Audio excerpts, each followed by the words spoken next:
This is Cowley Hall, room 217, and I'm going to give you a rundown on how the audio-video system works. Here at the teacher station, on the left-hand side is the controller, which is going to control the projector and all the sources that we send to it. In the left-hand part is the display area. Right now you'll notice that it's highlighted off. I'm going to go ahead and press the on button one time, and that's going to power up the projector.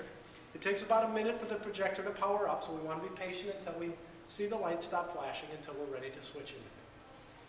While we're waiting, I'm going to go ahead and log on to the computer. I'm going to follow the directions on the screen. That's to press Control-Alt-Delete, read the responsible use, and click OK. Then I'll log in using my 8.4 username, which is the first part of my UWL email address. My password is my UWL net ID, and to log in, we're going to make sure that line reads Eagle so that we can log on to the Eagle domain. I'll click OK, and the computer will begin booting up. In order to ensure that the class is able to see it on the big screen, I'm going to come to the controller, and I'm going to press the PC button on the right-hand side where our source select is. So now that PC is highlighted, the PC will show up on the screen in the front of the classroom. The document camera is located on the right side of the desk. The power is on the right side of the document camera, so I'll go ahead and press that. It takes just a second for the doc cam to power up. The advanced features are on the top part of the camera here. The zoom wheel, turn it forward to zoom in, backwards to zoom out. Autofocus and manual focus are here. The only time you would really want to get rid of the autofocus and go to manual focus is if you were going to write something or have a lot of movement underneath the camera. So then to make sure that the class is seeing the document camera, I'll hit the document camera button on the controller, and that's going to switch it from the PC to the document camera so we can see that in the front of the room. There's a VCR DVD located in the front of the podium here. I have a DVD in. If I wanted to play a VHS tape, I'd put in a VHS tape and press VCR. Since I have a DVD, I'm going to go ahead and press the DVD button. And that's going to bring up my DVD to the screen.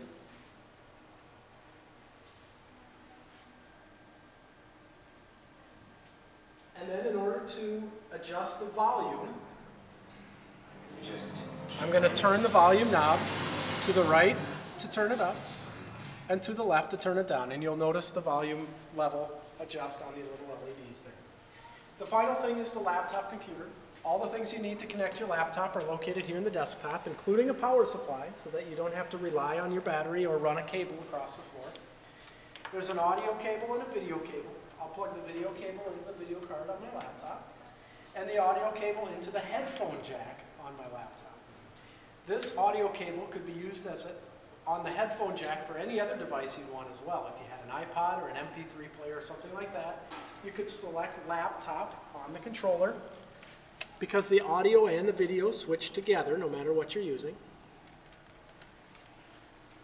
And so then I'm going to ensure that my laptop is in the correct setting to show both on my screen and on the big screen there.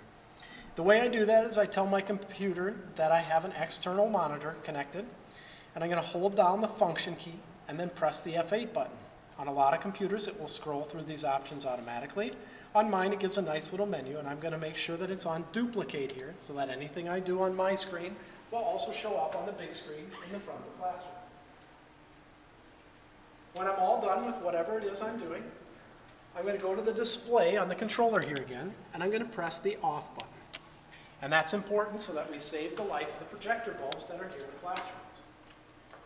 The last thing you'll notice is that on the desk here is a written version of everything I've told you in the video, and in the upper right-hand part of the sheet are the names and phone numbers of the Academic Technology Services staff. If you have any questions or need help with anything at all, give us a call and we're happy to help.